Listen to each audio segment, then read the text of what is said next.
We are live. Hello, everyone.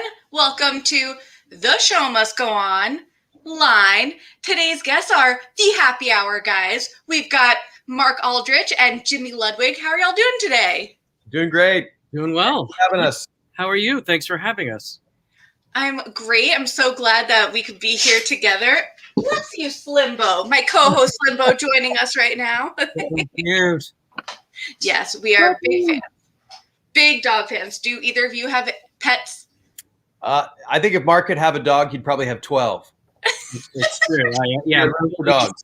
My building doesn't allow them, so I'm not even kidding. I'm looking to move. Believe me, I actually totally understand that because that was something my family had to deal with when I was younger. So I understand, and very worth it. Very worth it. So we have so much to chat about because the two of you have incredible careers, and then what you've done together, and now with the Actors Fund. I mean, there's so many layers, but let's start at the very beginning, a very good place to start. And let's hear your origin stories. What got you into theater, acting, and then what you've been up to even most recently. Jimmy, we'll start with you, and then Mark, you can just pick it right up. So my origin story is actually kind of a funny one because I grew up in the middle of nowhere. I grew up in the Upper Peninsula of Michigan, where very rural, almost no arts education. And my sophomore year, I did a little bit of theater when I was like a freshman in high school, but I didn't really know what I was doing. Then my sophomore year of high school, the community refused to fund the school, so the school didn't open. And when it finally did open in like October, they had cut all the arts programs and pink slipped the teachers. And I forgot about theater until I got to college. And then walked into an acting class when I was in college and was like, oh, this is awesome. And then ended up in grad school in Seattle, where I got an MFA in acting, and then moved directly to New York from there. And I've been in New York here since 1993. So yeah, and I met Mark doing a production of 1776 at the Ford's Theater in 2003. And that was the beginning of a beautiful friendship. And as for me, I just sort of always did it. I remember my first performance in front of an audience was in a fourth grade play. And then I was very, very fortunate. My sixth grade teacher, this is a story about how important good teachers are. It was Mr. Watson, Tom Watson. Everybody wanted to be in his class, and so cute, Slimbo. And I was lucky enough to be in his class. He wrote 2 original musicals for his sixth grade classes every year. One a one act and one a full length original musical every single year. And needless to say, it was an incredible confidence building, cooperation building experience. I mean, it was just everything you could imagine. And from there, I just always did it in school. I never thought of it as a career or profession. I just did it because it was fun and I liked it and I had lots of friends. Fast forward to college, and I went to the College of William and Mary in Virginia and thought I was headed towards law school. Before I knew it, I had completed the requirements for my theater major. So I just took it because I was like, well, I'm done with that one. I'm just going to take that. And then my dad talked me into giving acting a shot before I went into law. And so I took his advice and I never looked back. Yeah. That's great.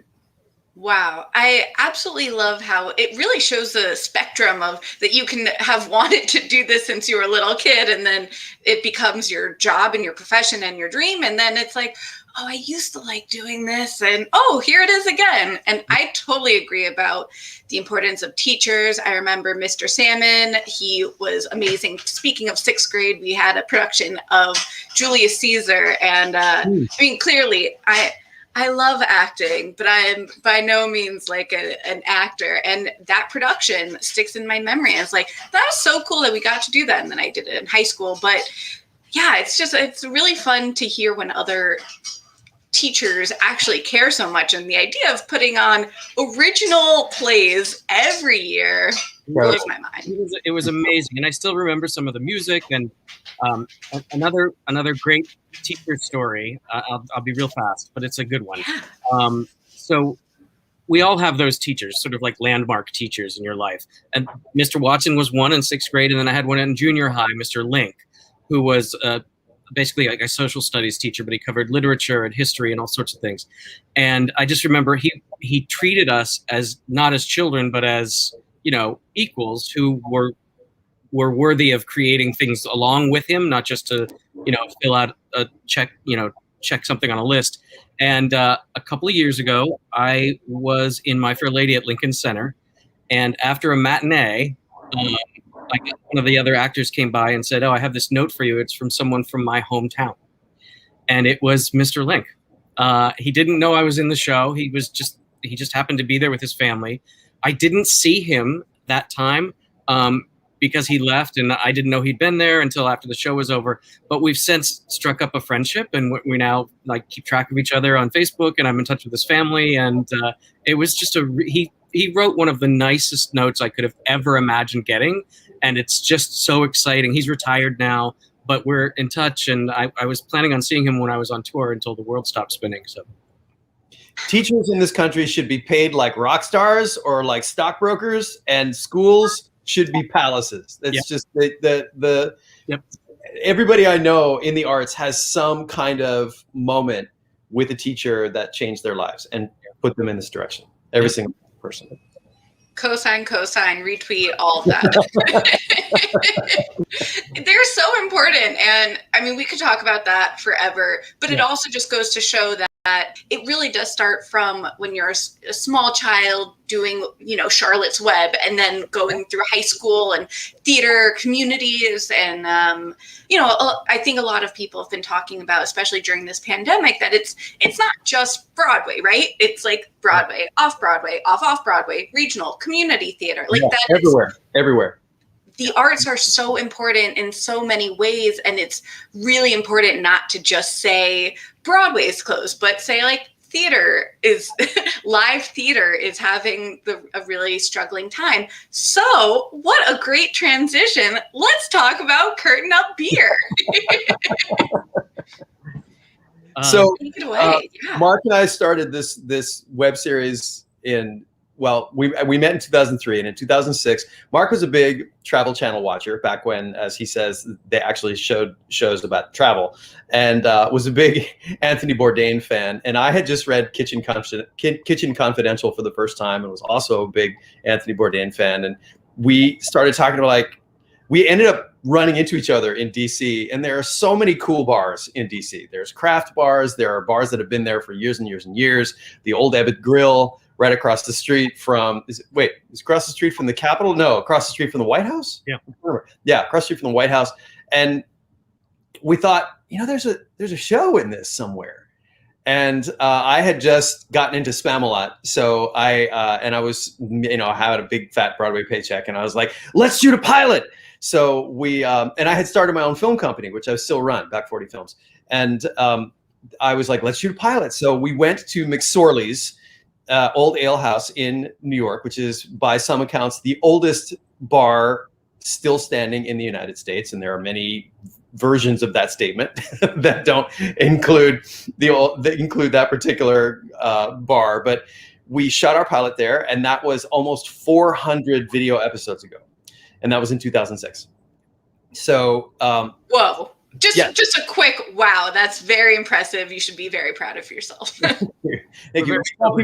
We tell people that we're not viral, we're fungal, which means we are basically unkillable. We move very slowly, but we just cannot be killed. So yes, our show is fungal. And Mark can take it from there and introduce the Broadway Brews Project and get us to the Curtain Up Beer. In 2016, we have all along we're trying to figure out how to combine our craft beer web series with our live theater bars. Like they were passions of ours, and we couldn't quite figure out how to make the two of them click. And then in 2016, we came up with the idea of the Broadway Brews Project, which we decided we were going to try something absolutely insane and take the cast of a hit Broadway show, bring them to a local craft brewery, physically bring the actors to the brewery, where the brewers and the actors would spend a day making a beer together, They would choose the style and the name and everything about it, and then they would sell it for a charity of their choosing. We got pretty darn lucky. We got a lot of sort of blank stares when we first started inviting people to do it. Oh, God, did we? And then a little teeny show called Hamilton said, sure, that sounds cool. So they were our first Broadway brew. Mm-hmm. There. Yes. Yes. There you go. And we were really lucky. Jimmy had the brilliant idea to include Gun Hill Brewing as our partner in that first one, and they're going to come back into the story in a little bit. But that beer was made in 2016. It won all sorts of awards. It became a flagship beer for Gun Hill Brewing. They still make it today, and you can find it when the world reopens. You will be able to find it at the likes of Madison Square Garden and Citi Field. It's become like its own entity now. It's everywhere. Still being made, still raising money, and I'll let Jimmy take the story from there. Yeah. So the plan was like let's make the Broadway 6-pack. So let's make beers with 6 different Broadway shows. So we start with Hamilton and their beer, which was called Rise Up Rye. Right, it was a rye saison, and from there we moved on to School of Rock, and we made School of Hops, which was this huge, imperial black IPA, and from there we went to Waitress and made a cherry pie, basically a cherry pie beer, to go with, and that was a great experience. And from there, Phantom of the Opera, we made the Phantom of the Opera beer, which was a dark lager, and it's still one of my favorite beers from this whole experience. And then Come From Away, we did the Come From Away beer. We did an Islander Pale Ale with them, and that was an amazing thing because we went to this great brewery out in Brooklyn, and the entire musician staff from from the show came, and a whole bunch of cast, and we just hung out and made beer, and then drank a lot of beer and played music, and it was just incredible. And then we were like deciding which brewery is going to complete the Broadway 6-pack. Like we're on the cusp. Like, what are we going to do? Is it going to be Moulin Rouge? Is it going to be somebody like we were talking to a lot of people, and then the world shut down and Broadway shut down entirely. And Mark, you can take it from there. So it sort of understandably knocked us back a little bit. Both in terms of obviously our theatrical careers are on hold, but we weren't really sure what to do with the Broadway Brews Project. And one day in September, late September, early October, we were shooting our first episode since everything shut down, and we met, and we were very safely distanced, but we met at a brewery about an hour north of the city. And while we were chatting afterwards, came up with the idea of. Last year, there were a couple of beer projects that sprung up around the pandemic, where a brewery would take a recipe and basically put it online and say, anybody who wants to is welcome to make this beer for this charity. Here's the label. Here's like all the stuff you need. Just join us and let's make a difference and benefit X. So we had seen these happening for a few months, and we realized that while in the past Broadway Brews had always been about Broadway giving back to something specific, that this time our community needed the help. Yes. So we sort of flipped the script, and Slimbo! Puppy! Somebody wants... Kisses! Kisses! The little screen, Mom. Oh, he's a great dog. This is what it's like to be a reporter in a pandemic. So that's what we did. So we decided we were going to get as many breweries as possible to help us to raise money to help our colleagues who were about to go through, and we're in the midst of going through unimaginable situations. To put a very fine point on it, and to make it as personal as possible, I will lose my health insurance at the end of June, because our health insurance for Actors Equity, which is how I get through my union, is based on how many weeks of work I do a year, and I have to fulfill a minimum quota of weeks of work to qualify for health insurance. Well, there were no weeks of work available this year because the entire industry is shut down. So yeah, I'm about to lose, and I've never, ever lost my health insurance since becoming a professional actor. And this is a point of pride with me. I've never, ever lost my health insurance, and I'm about to lose it. I'll lose mine a month later. And but it's not just us. Virtually every member of Actors Equity, which is just one little tiny piece of the pie of the industry. Thousands of people will lose their health care within the next 4 months. I would imagine there will be virtually nobody on health insurance through the union. Is there anything that they can do that? Well, the American Rescue Plan, which is, I believe, slated for final vote in the House tomorrow morning, Wednesday morning, does have a COBRA subsidy attached to it. So the option for us to maintain our coverage is to pay COBRA, which, as everybody in the world knows, is basically like just sell us both of your kidneys, half of a lung, and give us all your plasma, and then try to live if you can. But it's inordinately expensive. But with that subsidy, it will give us a little bit of breathing room. The question is, will it be enough? Because the subsidy is only supposed to last until the end of September. And we are being told that employment, quote unquote, full employment, won't be happening by the end of September. So I was on tour when everything shut down. And I'm one of the lucky ones because, at least as of now, my tour is slated to come back when things reopen. However, it's not going to come back. We got an email just in the last few days that we definitely won't be back anytime before the end of the summer.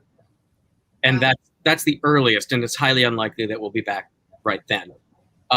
So even best case scenario, which is my situation, we probably won't be back to work until the fall. And you don't get your health insurance as soon as you start working. You have to work the weeks, and then they have to look back. So it'll be at least another 5-6 months before people start to get enrolled in the health insurance again. So we're looking at another year. It's terrifying. Yeah. Shoshana, it is absolutely terrifying for all of us. I mean, so that was why with the Curtain Up beer, it was about where does the money from this beer go? It goes local. First and foremost, right? If a brewery is brewing in any neighborhood, anywhere around the country or around the world, they can donate proceeds from this beer to a local arts organization in need. But also, there's a central place for money to go, which is the Actors Fund, which, as you know, is this amazing organization that is nationwide. They have offices in New York and Chicago and LA, and they give direct, in addition to counseling on any number of things, they give direct cash help to people within a matter of hours. If you have your back against the wall and you're like, I need X amount of money by Wednesday, you'll have a check from them by Tuesday. They're one of those people. So. That's so important. I mean, they're doing incredible work. And just to kind of sum up for anyone who's watching, like now or in the future, whether, hopefully this passes tomorrow, but that there's so many different levels to it, and that even the support that we're getting is not enough. And I love the idea of having something that's fun, like a beer, and something that you two have been working on for so long is like, have a beer, support the arts. It's such a simple, easy, everyone can get behind it thing. Here I go. I'm going to support the arts. You ready? Wow, I love you supporting the arts. That was easy. So, okay, you've been talking about some of the breweries and everything. So it's not just in New York. Tell us how everyone can get it and support all that journey. Well, I would say go to curtainup.beer online. Yep. And there's everything there that anybody at any level of involvement could hope to find.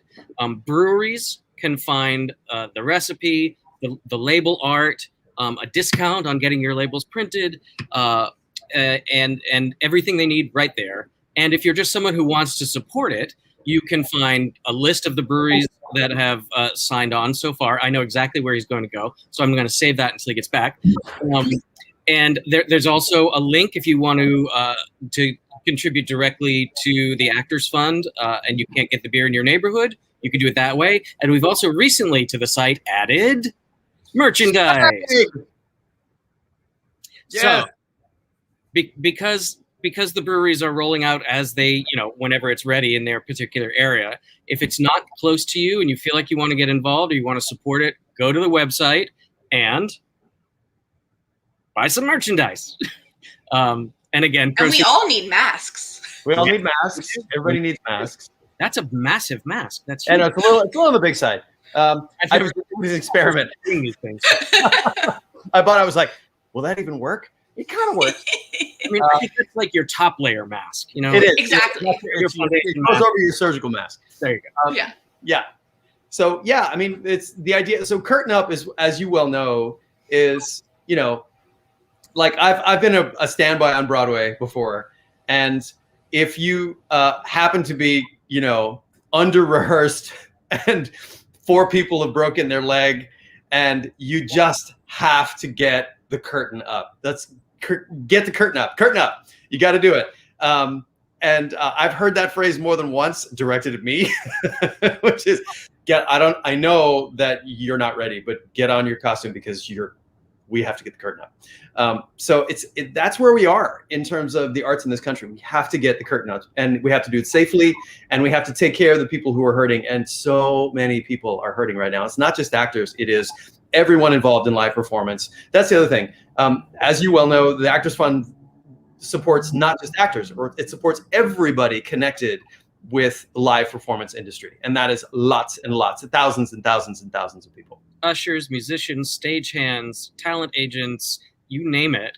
Anybody in the industry can go to them for help. And that was really important for us to make sure that message comes out too, because it's not just about us and it's not just about our friends who are actors. It's about our entire industry.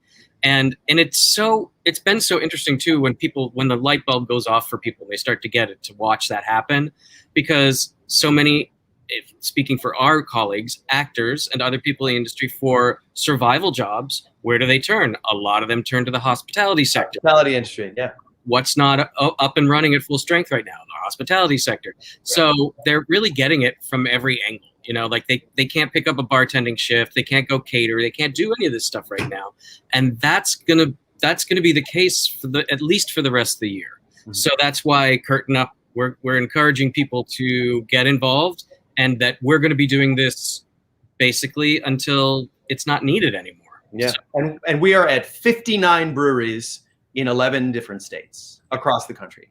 So a lot of breweries in New York State. Like New York State is thick with Curtain Up, which is great. And there's even a festival this month, a beer festival that has been initiated around Curtain Up. You can enter this festival, which is Drink Like a Girl 5K, right? drinklikeagirl5k.com.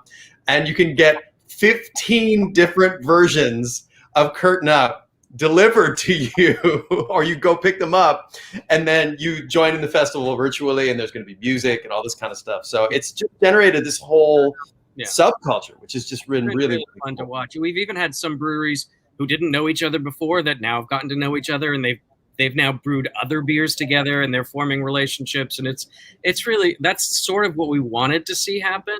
In my little dream world, some brewery will make a version of Curtain Up and decide that they want to keep making it, and then form a relationship with their local theater, and you'll be able to go to a theater somewhere, and anytime you're there, you can go to concessions and get a Curtain Up beer. Mm-hmm.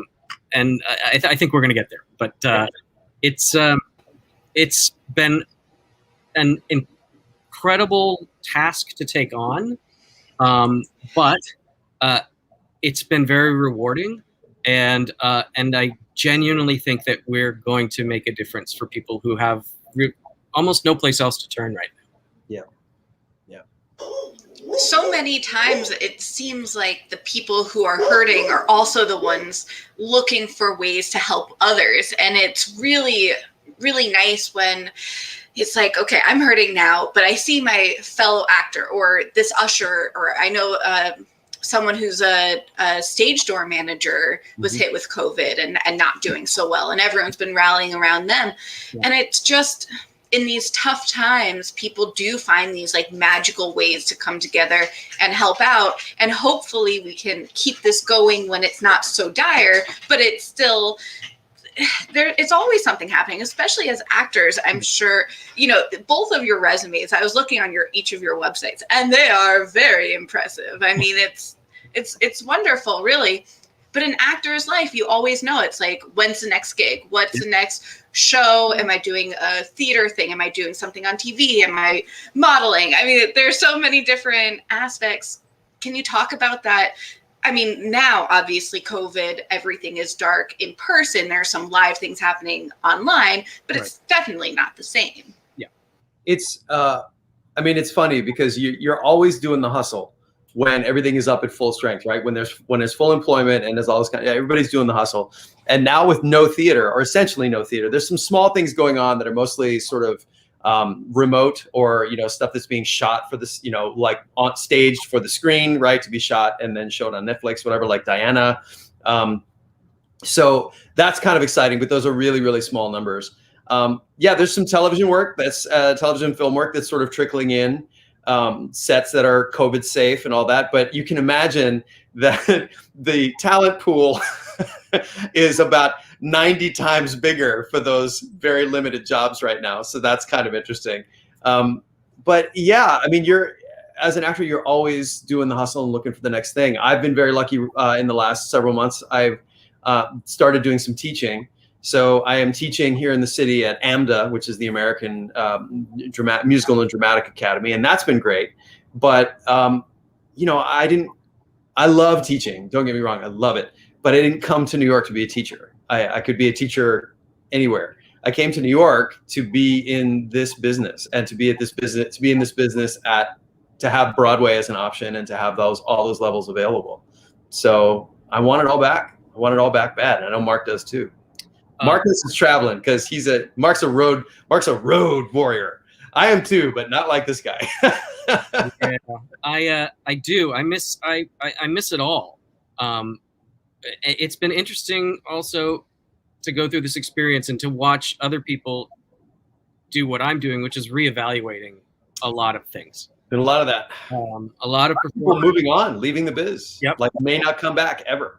And finding different creative outlets, whether that's, you know, opening an Etsy shop or something along those lines. A lot of people are doing that. And I think what it's exposed in my mind, which is something I've always known, but we've never faced it this drastically, is that as a nation, like, we systemically do not support artists. No. We don't value them, and we don't consider it to be important. Even now, like, a lot of the legislation that's working through is great, but it mostly focuses on taking care of the organizations and the venues. It doesn't get down into the, like, nitty gritty and take care of the people, you know? Yeah, it's the actual arts workers. And it's frustrating for us too, right? Because we call ourselves arts workers. And it's so funny because so many people are like, arts, that's not work. Yeah. How can that be work? Isn't that something you sort of do for free, for enjoyment?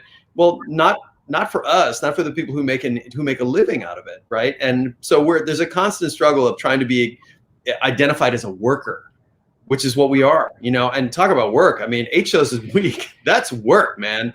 There's no two ways about that. That is work. 416 performances in a year is a lot. Mm-hmm. And that's what a Broadway schedule is. And I've done it. I know Jimmy's done it. Yep. You're an athlete when you pull that, you know, you really are. Shoshana, what do you miss? What are you excited to go back and what are you excited to see next when everything's back? What do you miss? Gosh, I mean, I miss Broadway and live theater so much. I was just looking at this photo I took, I guess 2 years ago, of this waitress pop-up that like Shoshana Bean went to. Yeah. And like, those are the type of things, and those also are going to take so long to come back because they're the intimate ones. Yes, you can have masks, but I mean, that was packed, hundreds of people, I'm sure, in this little space. I miss those events because there's something special about someone's performing on a stage. Oh my God, love it. Please, this is why I got into the business and I can't get enough of it. But when you are this close, I mean, I feel like I'm talking to you right here at the camera, but there's something that I've always loved the arts, but I can't sing like that. I can't act or dance. I love taking it all in.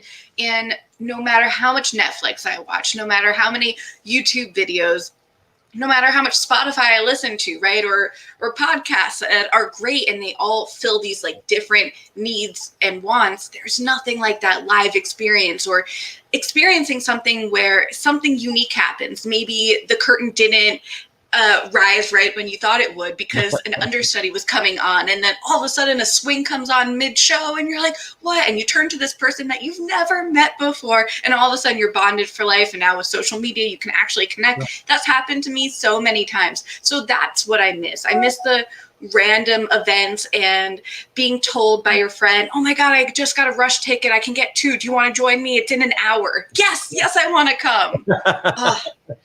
Oh, those are the days. We'll get it back. It's just a question. I hope it doesn't take longer than we think it will, but I fear that is going to be the case. And again, that's what this is all about. This is about making sure if we can do something. Anybody can, but this is a labor of love for a business that we love. And Mark alluded to it a little while ago, just about what an economic engine the arts are for the United States. The arts actually make more money per year than agriculture does in the U.S. And in New York City alone, Broadway makes more money each year than all of the professional sports combined. Isn't that crazy? And yet, when I heard that, it's not work. Are you kidding? This is like, I get so frustrated for arts workers because yes, I'm a theater reporter, but I'm not. It's like we're in the same bubble, but you're kind of like on this edge of the bubble. And when I hear people say like, oh, that's not, what are you watching right now? Even though we're saying that live theater and live experiences are really what it's all about, what's getting you through the pandemic? It's music, it's art, it's videos, it's books, it's comics, it's all of these things that arts workers should very much be getting paid and compensated for their hard work. And, I just want to point out that I was watching some of those videos that you put together with the happy hour guys, and they're very impressive. I really love how you've taken the fact that the two of you are actors and art workers, and you have this passion for beer, and you interview the people who are just having a drink and the people making the beers, and you really give us that behind the scenes look that, for me, whenever I get to see behind the scenes of theater, I'm always like, oh, I wonder how that happens, how the sausage gets made. But it's also fascinating for anything. And so to get the theatrical experience of a brewing company is really cool. And the Broadway Brews Project was really special for us that way, because taking a bunch of Broadway actors who've never been to a brewery before, or maybe 1 or 2 of them have, but the majority of them have not, and getting them in the brewery and having them have that experience. And then, they sign the brew log, right? So it's a brand new beer. It's never been made before. And their names are on the log as you are the brewers of this beer. And watching them do that, watching Javi Munoz from Hamilton, looking around, and he looked at me and he goes, who was the first person in history to figure out this? Just magical place. And the waitress. That is so Javi. Yeah, it's very Javi. The waitress cast, when we were at Six Point in Brooklyn, and as we said, the Phantom of the Opera cast went to, we had a brewery in Virginia that really wanted to make that beer. And so we took them to Virginia and stayed overnight, and they threw a party for us and did all this thing. It's been an incredible experience. But to watch those artists realize that brewing is another art, and this wonderful connection, this wonderful intersection of art and science, in a way that theater is as well, right? Because you have lighting, you have sound, you have music, you have all these things it's art and science. It's just seeing the similarities and the light bulbs go off and people going, whoa, this is so wonderfully creative, and I'm a part of it. It's that's what we did this for. And they always think that they're not going to have anything in common. They're like, and then when you think about it, being an actor, there's a technical side. You have to memorize your lines. You have to you have to execute your blocking. But then there's also that sort of magical artistic element where you bring something to each role that no other human being could bring. Well, the same is kind of true of brewing beer. There's a very technical aspect to it where you have to do certain steps in a certain order and get things in a certain way. But then there's also this, like Jimmy said, there's this artistic side to it where each brewer brings his own little twist, his own little magic that will become his identifying trait, you know? And it's really fun to see them over the course of a brew day realize that about each other. And even just something as basic as someone saying, wait, you can control how a beer tastes. Like, it's not just beer. You can actually do individual things to each beer to make it taste a certain way.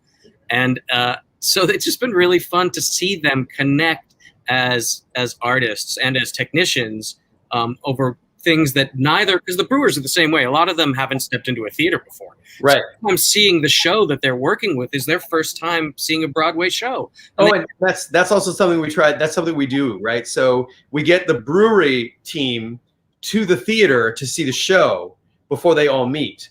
So then the brewers walk in and they go, okay, so I saw your show and these themes seem to be important. So I would realize that in a beer by doing this, this, and this. And the cast is like, what? You know? Yeah. Yeah. As a theater nerd myself, I love this. It's so cool to find these worlds combining. And of course, all of your punny names are magnificent. So who comes up with the names? The cast. It's usually the cast with some help from the brewers. Yep. And occasionally with a little gentle prodding from us. There were a couple of suggestions. There were a couple of suggestions for the Phantom beer. That the Phantom beer was really hard. So the Phantom beer is the pint of no return. But there were a couple of other options that were very close seconds that we were also pulling for. My favorite being wishing you were somehow beer again. Yeah. These are all so good. Okay, can you go around? Can you list all of the different names that you have? Sure. And any runner-ups that might have happened? Well, Rise Up Rye was a no-brainer. That one was like, as soon as somebody said Rise Up Rye, I was like, that's it. So that was the Hamilton beer. School of Hops for School of Rock. That was sort of easy. We went around and around with the waitress beer for a while.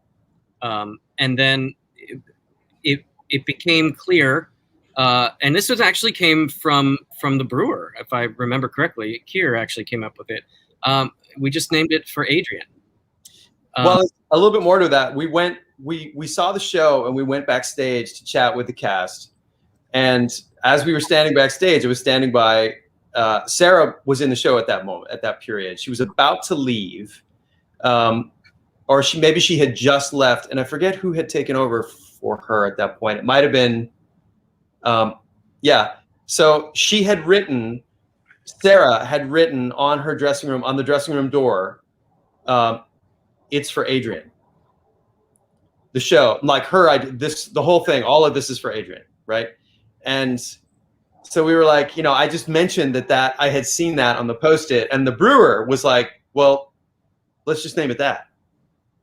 And the whole cast went, and it was like, back hairs in the back of your neck prickling up. I was like, oh, it's for Adrian. So yeah. And then we're referring, for anybody who doesn't know, to Adrian Shelley, who was the writer and star of the movie, which inspired the Broadway musical. Just thought I should throw that in there in case there's anybody out there who's like, who's Adrian? Right, and who also tragically passed away. Not long either. I think days before or days after the film release premiered at Sundance and was a runaway hit. Oh wow! Yeah. I didn't realize it was that soon. That's giving me Jonathan Larson sad vibes of not being able to see your work. Yeah, it was incredibly, and I had actually worked with her as an actor not long before that so I knew her. It was a really horrible thing. So and actually the waitress beer, the charity that beer raised money for was the Adrian Shelley Foundation, which supports female filmmakers. Yeah. Oh, that's just perfect. Yeah. And then obviously Pint of No Return. And wishing you were somehow beer again. There were a couple other ideas in there that were pretty good.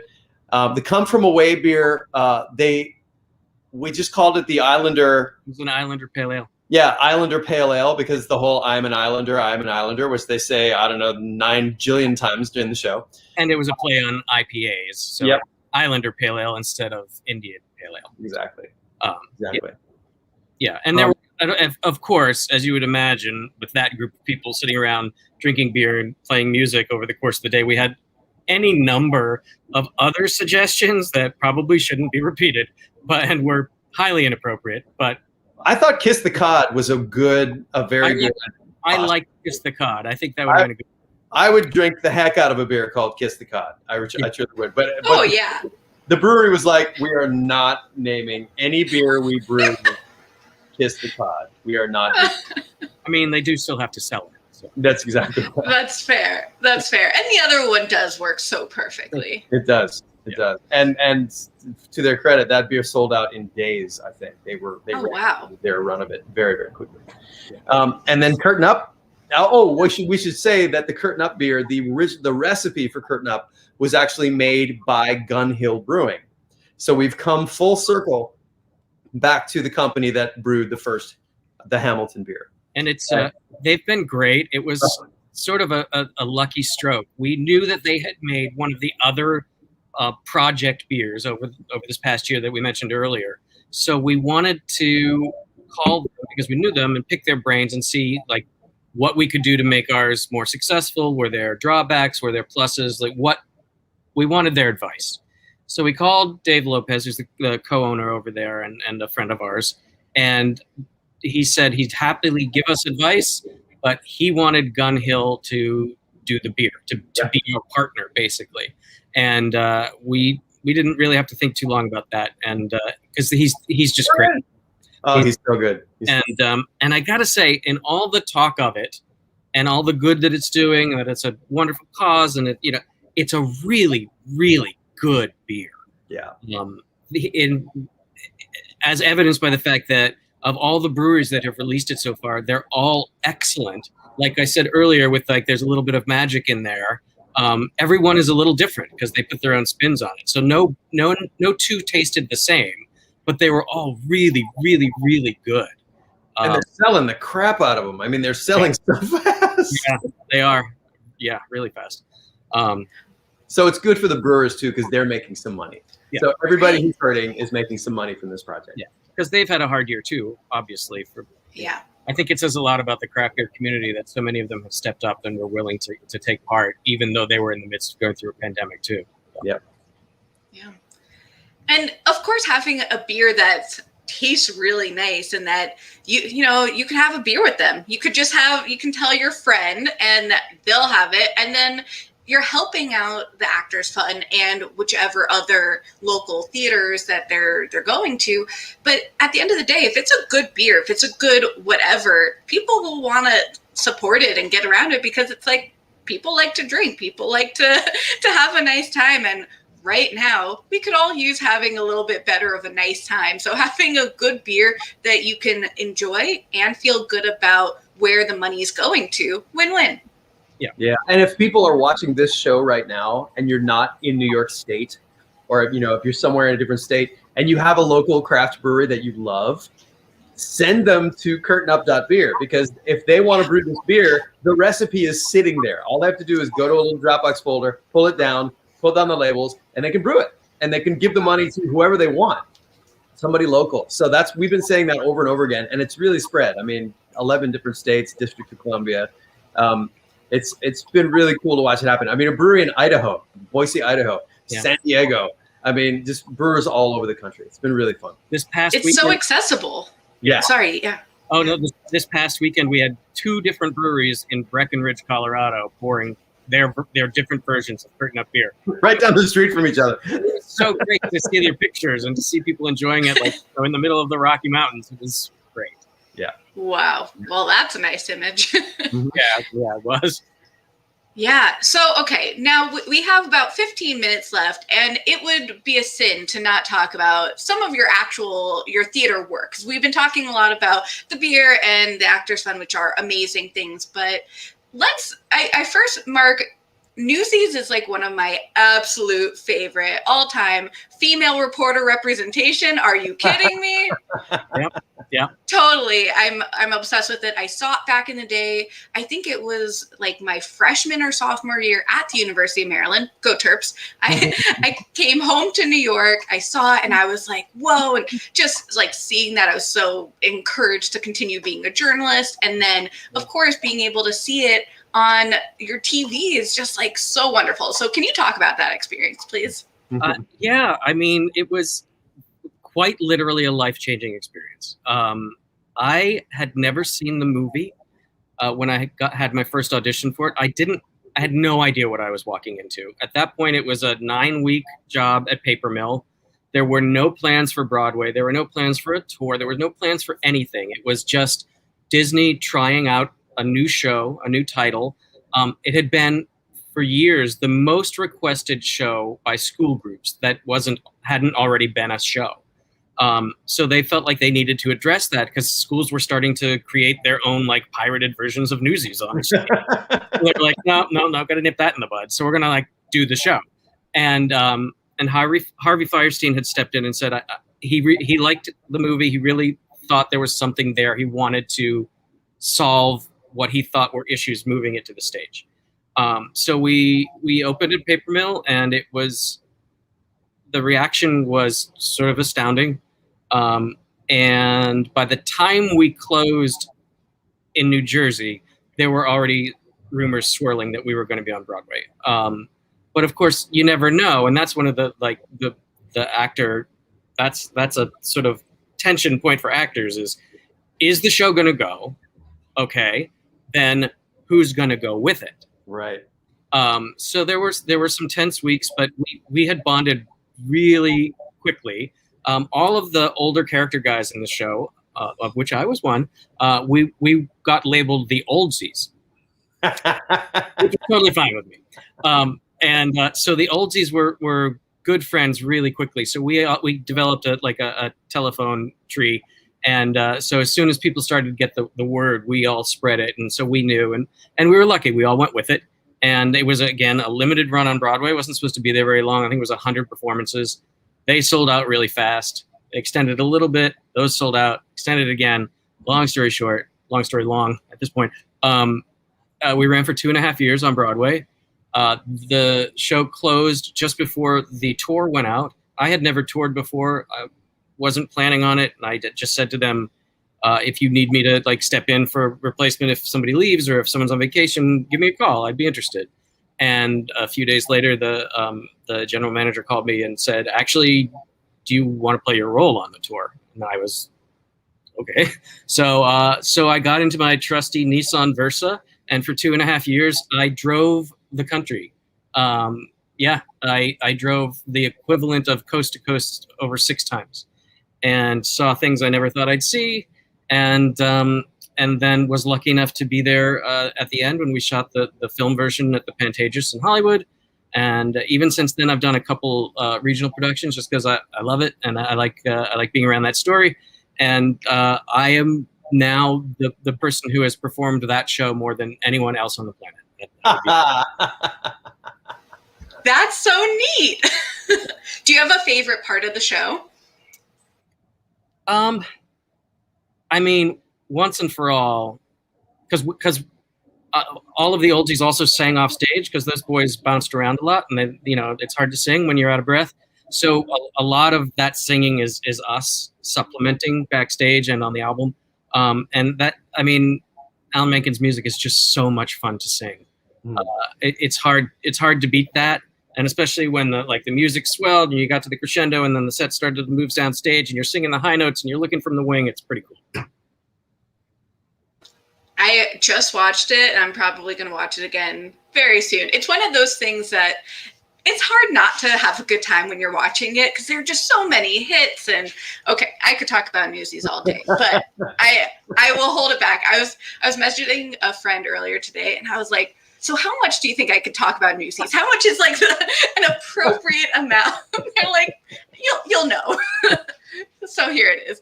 So, Jimmy, let's talk a little bit about Spamalot, which I saw with Clay Aiken when he was there. Was that, I have no idea the timing of it, but were you there still with that? I actually helped. I rehearsed Clay. Because I was one of the standbys. There were 2 standbys for all of the principal tracks. So between myself and one other male standby, we covered every principal track in the show. So each of us had 5. So on Broadway, I covered Sir Robin, Sir Lancelot, Patsy, Prince Herbert, and Sir Bedivere. And I went on for all of them a lot. So if there was a new person coming into the show, I would be the person who would rehearse that person because I knew all the other tracks. And Clay was wonderful. He was such a sweet person. He was great. They rewrote couple little sections of the show for him to sort of showcase what he was doing. And man, the night he went in, I was watching, and I've never seen anything like it. It was like being at a rock concert. You know, it was like the Beatles and I don't know who all playing the stage at the same time. The place went nuts.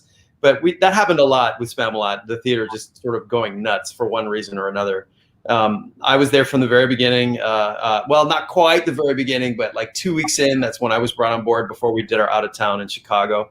So I went to Chicago. I did the out of town there and had that experience, and then played it on Broadway for 3+ years, and then had the opportunity to either go out on tour with it or go and do the Vegas company as Sir Lancelot. And so I was like, well, I really want to play Lancelot, on the regular, and Vegas. That sounds interesting.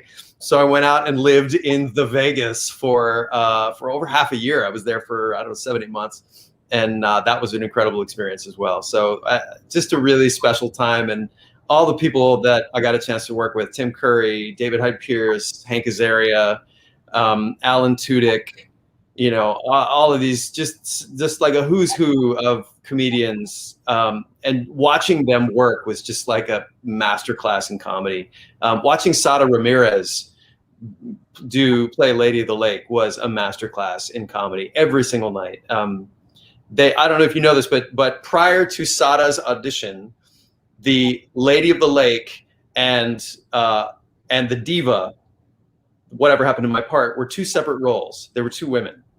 And they were trying to cast them. They were trying to cast them. It was like, well, we like this person for this part, and this person for this part. And then Sada came in, and they were like, Eric was like, putting those together, and this is going to be one person now, and it's going to be Sada Ramirez. And just, yeah, she just crushed it.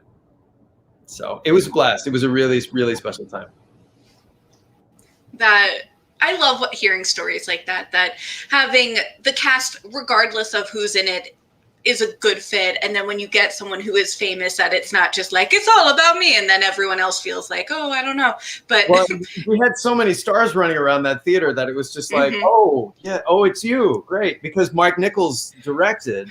We had this incredible, so Mike Nichols, we had Eric Idle, we had all the Pythons running around, we had all the Tim Curry people running around, we had all the Hank Azaria people running around, all the David Hyde Pierce, and it's just like waves of these Hollywood folk sort of descending on us all the time. So after a while, it was just like, oh, hi, nice to meet you, Lawrence Fishburne. You're very tall, and you have an extremely deep voice, stuff like that. So it was really cool. And Clay was a true gentleman the entire time, and it was all in the midst of that whole, like, people were leaving like teddy bears at the stage door, like piles of stuff for him. That was very different. I mean, like, nobody else got piles of stuff. Tim Curry didn't get piles of stuff, but Clay Aiken got like piles of stuffed animals and things. It was wild.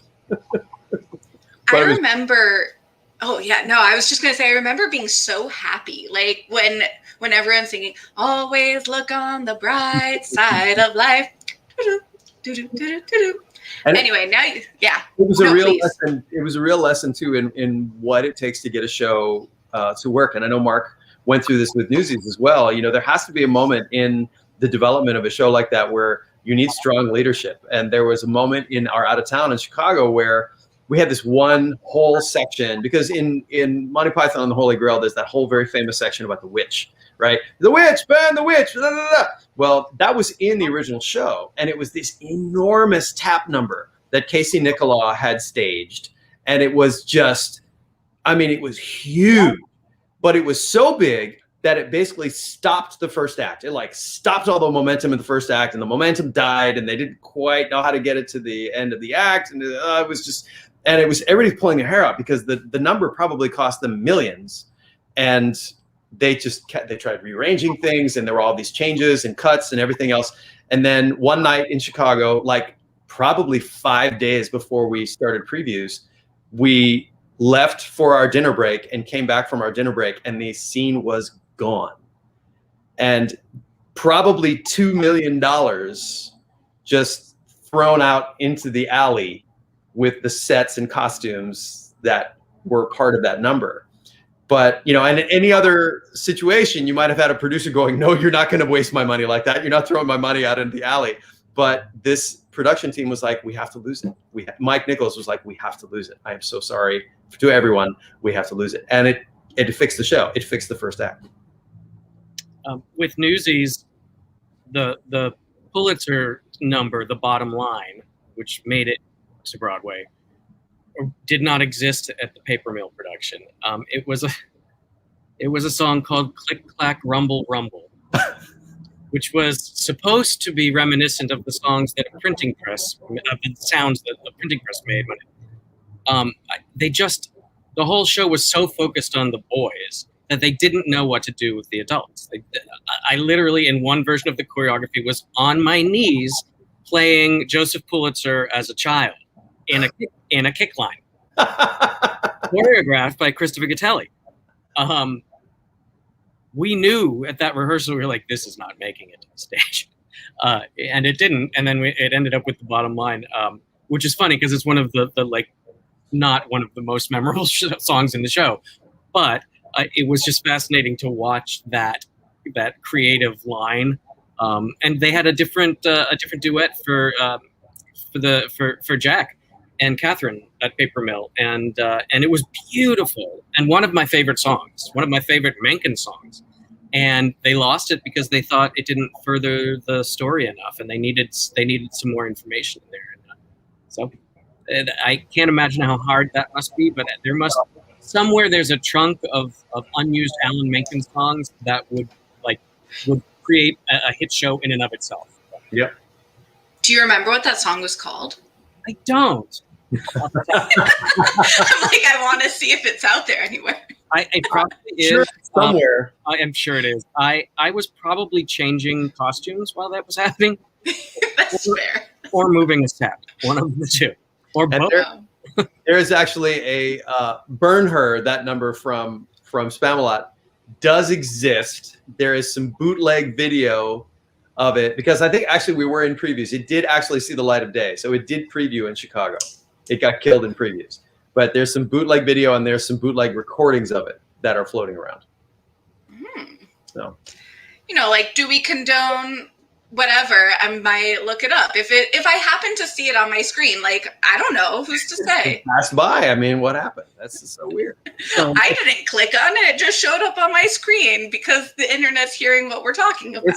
Alexa was listening to me, and then I got an ad for something. So convenient. I was just trying to find it for you. I can't find it. You have my contact info if you ever find it. I'll find it. Expect that message, soon. Shoshana, it's a real pleasure to talk to you. You're wonderful. This is really lovely. Thank you. Thank you. You too. I appreciate both of you so much. Before we go, I want to make sure everyone knows where to find both of you. So share your plethora of social media handles and anything you came into today wanting to make sure to get out there. Well, I mean, the top one is curtainup.beer, right? That's if you want to find this beer, if you want to drink this beer, if you want to make this beer, all of the resources are there. Curtainup.beer. And it's actually a part of our website, which is thehappyhourguys.com. You can find the Happy Hour Guys anywhere across the socials under Happy Hour Guys. My personal handles are, I'm on Twitter and Insta mostly, and it's Jimmy Ludwig NYC. And you can find me on the interwebs. My website's out there. And Mark, where do people find you? I'm in all the same places, and I'm usually found under Mark the Ginger. And I'll just echo what Jimmy said. Please, if you can, find a way to support the project. Go to the website, tell your friends about it. Hashtag Curtain Up Beer is always helpful. But like we said earlier, it's a labor of love, and it's one we think is necessary, and we're going to be at it as long as people need it. Yep. Wonderful, wonderful. Y'all can find me at BWay Show. That's BWAYSHO. As you see through all these banners here, you will also find Slimbo there, which I know you are very concerned about. And we have BWay Show, the podcast that comes out every other week, and the Showtrons, which is BWay Show Patreon, and I appreciate all the support. We do weekly trivia and monthly video chats, and this Saturday we're having a High School Musical sing-along, so that's going to be a blast. Totally. The start of something new. Get ready for some dance moves. I could imagine that it's right up both of your alleys. Absolutely. I'll be right over. Yep, absolutely. Well, thank you both so much. I appreciate everything you've done with Curtain Up Beer, and for taking the time to chat with us today. And everyone who's watching, thank you. Watching in the future. Hello, future. Go get that beer. Go get the swag. Go support them and go support the arts. Thank you so much. Thank you. Really appreciate you having us on. Thank you. Yeah. Thanks. See you at the show.